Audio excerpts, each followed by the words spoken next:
देखिए, आर पार की टक्कर की बात चली है तो एक बार आपको अटलांटिक की तरफ ले चलते हैं, क्योंकि ये वो जगह है जहां चंद घंटे पहले एक ऐसी घटना हुई जिसने पूरी दुनिया को सख्ते में ला दिया। राष्ट्रपति मादुरो के किडनैप करने के बाद डोनाल्ड ट्रंप ने रूसी जहाज पर कब्जा किया और इस बार ये कहा गया क्योंकि जहाज बिना अमेरिका की मर्जी वेनेजुएला का तेल ले जा रहा था, अमेरिकी प्रतिबंधों का उल्लंघन कर रहा था, इसलिए तेल वाले टैंकर पर कब्जा किया। व्हाइट हाउस की तरफ से इस पर बयान देकर इस एक्ट को जस्टिफाई किया गया, लेकिन सवाल ये नहीं कि ट्रंप ने क्या किया, सवाल ये पुतिन क्या करेंगे। अब जो पुतिन यूक्रेन के लिए सिर्फ इसलिए जंग लड़ रहे थे क्योंकि नेटो में शामिल होना नहीं चाहते थे, नजदीकियां बढ़ा रहे थे, अब उन पुतिन का जहाज सीधे तौर पर कैप्चर किया गया। ऐसे में वो क्या करेंगे? क्या 2026 की शुरुआत में पुतिन कोई बड़ा फैसला ले सकते हैं? जिस तरह उन्होंने 4 साल पहले यूक्रेन के खिलाफ युद्ध शुरू किया था, क्या समंदर में इस बार अमेरिका के खिलाफ बारूदी एक्शन तैयारी करेंगे? और यह सवाल इसलिए क्योंकि खुद रूस के अंदर से अमेरिका के खिलाफ सैन्य कार्रवाई की बात उठने लगी है। रूसी सांसद तो अमेरिकी वॉरशिप को तबाह करने और न्यूक्लियर ऑप्शन एक्सप्लोर करने की बात कर रहे हैं। अब तय पुतिन को करना है कि प्रतिशोध किस तरह लेते हैं, क्योंकि अगर बदला लिया गया, कार्रवाई हुई, तो दुनिया एक महाजंग की दहलीज की तरफ बढ़ेगी।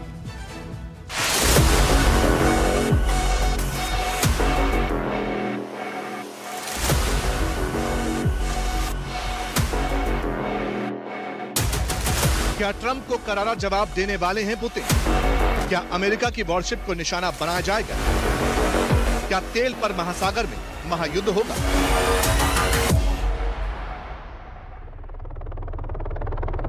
जब से दुनिया ने रूसी जहाज को किडनैप किए जाने वाली तस्वीरें देखी हैं, जब से पता चला है कि रूसी तेल टैंकर पर अमेरिका ने कब्जा कर लिया, तब से क्रेमलिन को लेकर तरह तरह की खबरें सामने आ रही हैं। पुतिन किस तरह रिस्पॉन्ड करेंगे? किस लेवल का जवाब दिया जाएगा? क्या न्यूक्लियर मिसाइलों को एक्टिवेट कर दिया जाएगा? इन सारी चर्चाओं के बीच रूसी संसद की डिफेंस कमेटी के डिप्टी चीफ का बड़ा बयान सामने आया। एलेक्सेई जुरावलेव ने अमेरिका पर सैन्य हमले की वकालत की। रिपोर्ट्स के मुताबिक जुरावलेव ने कहा कि अमेरिका पर टॉर्पीडो से अटैक होना चाहिए। डिफेंस कमेटी के डिप्टी चीफ ने कहा कि जवाबी कार्रवाई के तौर पर 2 अमेरिकी जहाजों को बर्बाद कर देना चाहिए। बात निकली तो एटमी हमले की धमकी तक भी पहुंच गई। कहा गया कि अगर आक्रामक कार्रवाई जारी रही तो फिर न्यूक्लियर हमले से जवाब दिया जाना चाहिए। वैसे जहां तक यूक्रेन युद्ध का सवाल है, तो न्यूक्लियर ऑप्शन की बात पहले भी की जाती रही है, लेकिन इस बार बात रूसी जहाज के कब्जे को लेकर है। रूसी सांसद की तरफ से कहा गया कि अमेरिका समुद्री लुटेरों की तरह बर्ताव कर रहा है, लेकिन रूसी जहाज पर कब्जे को लेकर अमेरिका ने क्या कुछ कहा, वो भी सामने आ गया। न्यायिक विभाग, होमलैंड सिक्योरिटी और युद्ध मंत्रालय ने जहाज पर कब्जे की पुष्टि की है। अमेरिकी प्रतिबंधों के उल्लंघन के तहत जहाज जब्त किया गया। ट्रंप सरकार पहले से निर्धारित सेक्शन पॉलिसी को पूरी तरह लागू करेगी। जो जहाज जब्त किया उसके खिलाफ कोर्ट का वारंट था। शैडो फ्लीट यानी नाम बदलकर वेनेजुएला का प्रतिबंधित तेल ले जाया जा रहा था और प्रेसिडेंट ट्रंप इसे बर्दाश्त नहीं करने वाले। जो कि जहाज के खिलाफ न्यायिक कार्रवाई के आदेश थे, इसलिए जहाज के सदस्यों के खिलाफ भी कार्रवाई की जाएगी और अगर जरूरी होगा तो उन्हें अमेरिका भी लाया जाएगा। यानी अमेरिका कहता है कि जहाज तो कब्जे में रहेगा ही, इसके अलावा जो उसके क्रू मेंबर्स हैं उन पर भी कार्रवाई होगी। और जहां तक वेनेजुएला के तेल का सवाल है, तो उस पर अमेरिका का ही हक रहने वाला है। अमेरिकी एक्शन से चीन भी परेशान है, क्योंकि वो वेनेजुएला से सबसे ज्यादा तेल खरीद रहा था। अब चीन कहता है कि अमेरिका को नियमों का उल्लंघन नहीं करना चाहिए। खुले समुद्र में दूसरे देशों के जहाजों को अमेरिका के जरिए मनमाने तरीके से जब्त करना अंतर्राष्ट्रीय कानून का गंभीर उल्लंघन है। चीन लगातार ऐसे गैर कानूनी और एक तरफा प्रतिबंधों का विरोध करता आ रहा है, जिनका अंतर्राष्ट्रीय कानून के तहत कोई आधार नहीं है और जिन्हें संयुक्त राष्ट्र सुरक्षा परिषद की तरफ से मंजूरी नहीं दी गई है। हम ऐसे किसी भी काम का विरोध करते हैं जो यूएन चार्टर के मकसद और सिद्धांतों का उल्लंघन करते हैं और दूसरे देशों की संप्रभुता और सुरक्षा पर हमला करते हैं। जहां तक व्यापार का सवाल है, तो चीन और रूस के बीच सामान्य आर्थिक, व्यापार और ऊर्जा सहयोग किसी तीसरे पक्ष को निशाना नहीं बनाता है और इसे रोका या प्रभावित नहीं किया जाना चाहिए। चीन वेनेजुएला और उसकी संप्रभुता, सुरक्षा और वैध अधिकारों और हितों की रक्षा करने में मजबूती से समर्थन करता है। इस बीच अमेरिकी राष्ट्रपति डोनाल्ड ट्रंप ने कहा कि अब अमेरिका वेनेजुएला को चलाएगा। और उसके विशाल तेल भंडार से सालों तक तेल निकालेगा। ट्रंप कह चुके हैं कि वेनेजुएला से अमेरिका को 30 से 50 मिलियन बैरल कच्चा तेल मिलेगा, जिसे वो मार्केट प्राइस में बेचेगा। इससे पहले अमेरिकी विदेश मंत्री मार्को रूबियो ने कहा था कि अमेरिका वेनेजुएला के तेल की बिक्री को अनिश्चित काल तक अपने कंट्रोल में रखेगा। And Russia, Russia when we get things straightened out, but in terms of other countries that want oil, we're in the oil business. We're going to sell it to them. We're not going to say we're not going to give it to them. In other words, we'll be selling oil probably in much larger doses because they couldn't produce very much because their infrastructure was so bad. So we'll be selling large amounts of oil to other countries, many of whom are using it now, but I would say many more will come. अब चूंकि Venezuela के पास high quality का तेल है, इसलिए भी अभी तक रूस और चीन उससे सौदा करते आए थे और ये बात ट्रंप को अखर रही थी। लेकिन जब से मादुरो को किडनैप करके ट्रंप अमेरिका लाए, तब से वेनेजुएला का पूरा तेल संसार अमेरिका की मुट्ठी में। यही वजह है कि रशिया और चीन बिफरे हुए हैं और बात महासागर में महायुद्ध तक पहुंच रही है। तीसरे महायुद्ध की मुनादी कब होगी, इसकी पहल कौन करेगा और अंत कौन, इसका जवाब वक्त के गर्भ में छिपा है। लेकिन जहां तक वर्तमान का सवाल है तो इसे लेकर ट्रंप फूले नहीं समाते। वो बार बार ऑपरेशन मादुरो की जमकर जिक्र करते हैं। 2 दिन पहले अमेरिका में एक कार्यक्रम का आयोजन हुआ। ट्रंप के रिपब्लिकन पार्टी के सांसद इकट्ठा थे। इस दौरान अमेरिकी राष्ट्रपति ने काफी लंबा चौड़ा भाषण दिया। उसने कार्रवाई का जिक्र किया जिसे अमेरिका की डेल्टा फोर्स ने वेनेजुएला की राजधानी में जाकर एग्जीक्यूट किया था। ऑपरेशन एब्सोल्यूट रिजॉल्व की एक डिटेल दुनिया साझा की। यह बताया कैसे 30 मिनट के अंदर अमेरिकी सैनिक प्रेसिडेंट मादुरो तक पहुंचे, किस तरह लाइट काटी गई, मादुरो को उठाकर अमेरिका लाया गया। लेकिन इन सारी बातों के बीच आज प्रेसिडेंट ट्रंप का 140 सेकंड का एक वीडियो भी सर्कुलेट हुआ। इस वीडियो में उसी तरह का ऑपरेशन दिखाने की कोशिश हुई जैसा वेनेजुएला की राजधानी में अंजाम दिया गया था। ट्रंप ने खुद कहा था कि जब वो सिचुएशन रूम अंदर से ऑपरेशन को देख रहे थे तो ऐसा लग रहा था मानो कोई वीडियो गेम चल रहा था। सवाल है क्या इस हमले की प्रैक्टिस की गई थी और क्या ये प्रैक्टिस प्रेसिडेंट को दिखाई गई थी?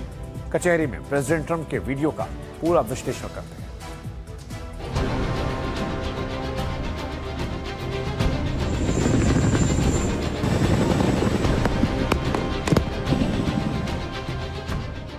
इस वक्त अमेरिकी राष्ट्रपति डोनाल्ड ट्रंप की 3 वीडियो सुपर वायरल हैं।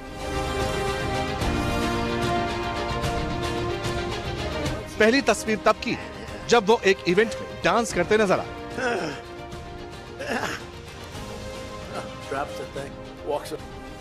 दूसरी तस्वीर उस वक्त की है जब वो अमेरिकी मीडिया को एक इंटरव्यू दे रहे थे और तब उन्होंने एक पर्चा दिखाया जिसमें कहा जा रहा था कि कोलंबिया के राष्ट्रपति उनसे बात करना चाहते हैं। अमेरिकी राष्ट्रपति का तीसरा वीडियो भी सुपर वायरल है।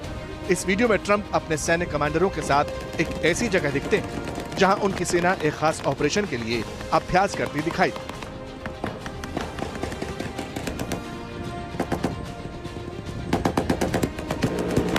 गोलियों की आवाज, अटैक हेलीकॉप्टर से हमला, बम बारूद की बौछार, बिल्डिंग को कब्जे में लेना, ऑपरेशन के लिए ग्राउंड सपोर्ट,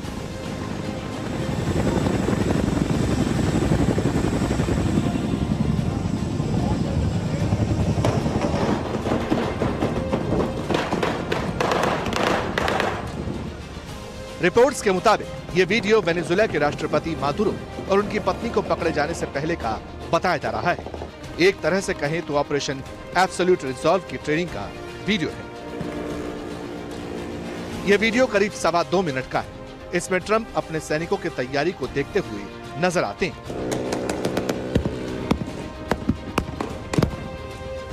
इस वॉर ड्रिल के दौरान अमेरिकी सैनिक पहले हेलीकॉप्टर से वहां बनी एक खाली इमारत की छत पर उतरते हैं और फिर उस इमारत के अंदर चले जाते हैं, ठीक वैसे ही जैसे वो वेनेजुएला के मिलिट्री बेस में गए थे जहां से मादुरो को कैप्चर किया था। इसी दौरान दूसरे हेलीकॉप्टर से भी कई सैनिक एक साथ नीचे उतरते दिखाई देते हैं और अपने टारगेट की तरफ बढ़ते हैं। इस दौरान गोलीबारी भी होती है, दुश्मन से एंगेज होना पड़ता है, ठीक वैसे ही जैसे वेनेजुएला के राष्ट्रपति मादुरो की हिफाजत में कोलंबिया के सैनिक मौजूद थे और उनके साथ अमेरिकी सैनिकों की गोलीबारी हुई थी। सैनिकों के इस अभ्यास पर ट्रंप खुद नजर बनाए हुए थे। लोग कह रहे हैं कि ये सबसे अविश्वसनीय चीजों में से एक थी। ये एक बहुत जटिल ऑपरेशन था। 152 हवाई जहाज। जमीन पर सैनिकों की बात करें तो हमारे पास जमीन पर बहुत सारे सैनिक थे, लेकिन ये कमाल का था। और सोचिए, कोई नहीं मारा गया। दूसरी तरफ बहुत सारे लोग मारे गए। बदकिस्मती से मैं ये कहता हूं, क्यूबा के सैनिक मारे गए, बहुत सारे मारे गए। उन्हें पता था कि हम आ रहे हैं। आप जानते हैं, हमारे लोग हेलीकॉप्टर से कूद रहे थे। यह बहुत शानदार था। इस दौरान वो अपने सैनिक कमांडर से बातचीत करते और इस ऑपरेशन को कैसे पूरा किया जाएगा, इस बारे में पूछते नजर आ रहे हैं। डोनाल्ड ट्रंप के साथ उनकी सेना के कई वरिष्ठ अधिकारी भी मौजूद दिखाई दिए, लेकिन दूसरी तरफ ऑपरेशन जारी रहता है। अमेरिकी सेना बिल्डिंग के अंदर दाखिल टारगेट तक पहुंची। कोऑर्डिनेशन परफेक्ट था। महज कुछ मिनट के अंदर इस ऑपरेशन में ही अमेरिकी सेना अपने टारगेट को अचीव कर लेती और वहां से सुरक्षित बाहर निकलती दिखाई भी देती, जैसा कि ऑपरेशन एब्सोल्यूट रिजॉल्व में हुआ। महज 30 मिनट के अंदर वेनेजुएला के राष्ट्रपति को कैप्चर कर लिया गया था। उनके हाथ में बेड़ियां थी। उनकी पत्नी को भी अरेस्ट किया गया था। They've been after this guy for years and years and years. And, he's a violent guy. He gets up there and he tries to imitate my dance a little bit. But he's a violent guy. And he's killed millions of people. He's tortured. They have a torture chamber in the middle of Caracas that they're closing up. But he's tortured people. And now what they do, the radical left, they actually have people, and it's hard to get them. They're all paid people. Most of these people are paid. But the United States proved once again that we have the most powerful, most lethal, most sophisticated, and most fearsome. It's a fearsome military on planet Earth, and it's not even close. I've been saying it for a long time. Nobody can take us. Nobody. We don't want it. अब ऐसा माना जा रहा है कि ये पूरा operation राष्ट्रपति मादुरो को पकड़ने के लिए तैयार किया गया था। एक तरह से इसका ब्लूप्रिंट था। इस पूरे ऑपरेशन को राष्ट्रपति ट्रंप सेना के कई बड़े अधिकारियों के साथ खुद मॉनिटर कर रहे थे, जैसा कि रियल टाइम में सिचुएशन रूम से मॉनिटर किया जा रहा था। रिपोर्ट्स तो ये भी हैं कि इस वीडियो में वही सैनिक शामिल हुए थे जो मादुरो को उनकी पत्नी के साथ पकड़कर अमेरिका लाए थे, यानी डेल्टा फोर्स के कमांडर। एक तरह से 3 जनवरी को जो कुछ हुआ, जिसे पूरी दुनिया ने देखा, उसकी रिहर्सल इस तरह की गई थी। अब वेनेजुएला के राष्ट्रपति मादुरो अमेरिका की जेल में है और ट्रंप इसे अमेरिका का सबसे कामयाब मिशन बताते हैं। इसी को आधार बनाकर दूसरे इलाकों पर कब्जे की प्लानिंग भी कर रहे हैं। क्या पता अगला नंबर ग्रीनलैंड का, और उसके लिए भी इसी तरह का कोई ऑपरेशन प्लान किया गया।